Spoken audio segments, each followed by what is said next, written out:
Në fillim thot Ibn Kaimi rahimahullah, thot ma duribe abdun bi ukubetin a'zam min kiswatil kalb wal bu'd anillahi subhanahu wa ta'ala. Thot robi nuk është goditur me ndonjë dënim më të rëndë dhe më të vështirë se sa ngurtësimi i zemrës.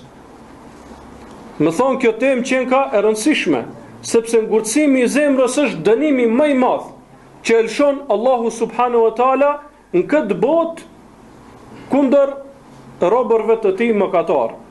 Ngurtësimi i zemrës dhe largimi prej Allahut subhanahu wa taala.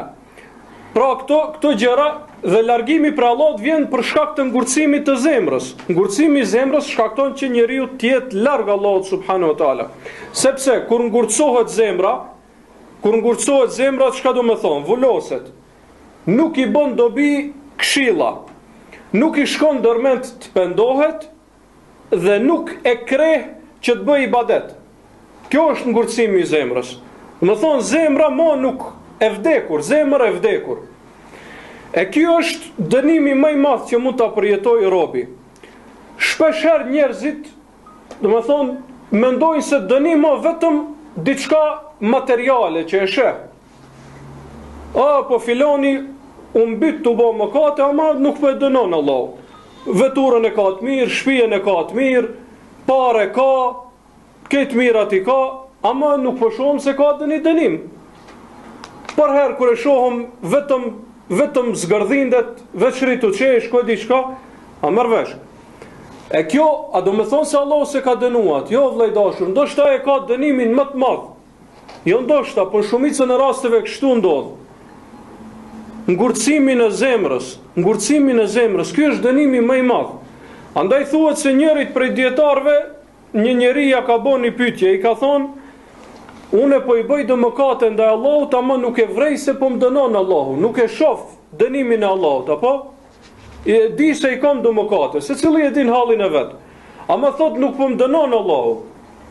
I thot këtij dietarit. Dietari ja kthen përgjigjen dhe i thot, o ti njeri, i thot, a ndjen lezet në ibadet? A ndjen kënaqësi kur falesh ose kur agjiron? A ndjen kënaqësi apo duket si diçka e rëndë? Mendzi se e kryen. Si është halli i zemrës tënde? Thot vallai nuk. Moti s'kom ndjek kënaqësinë namaz, e di.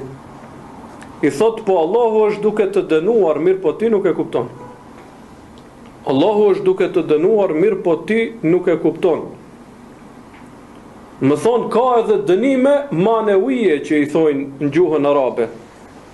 Dënime jo fizike kështu direkt, po dënime shpirtërore. Andaj ngurtësimi i zemrës është prej këtyre. Dhe sa më shumë që ngurtësohet zemra, Allahu na ruajt, aq më shumë robi zhytet mëkate dhe aq më pak bën ibadete. Nëse ka qenë ibadetxhi, duke i ngurtësuar zemra, i lën ibadetet. Se kjo është, do me thonë, aksion dhe reaksion. Ngurtësohet zemra për shkak të mëkateve. Kur ngurtësohet, shtohen mëkatet. Ngurtësohet zemra për shkak të lënjes së obligimeve. Kur i lën obligimet, ngurtësohet. Kur ngurtësohet, hala më shumë çon që t'i lësh obligimet. Do me thonë, ka ndërlidhje mes kësaj edhe asaj. Për këtë shkak, ky është prej dënimeve më të mëdha që mund t'i përjetojë robi që t'i ngurtësohet zemra.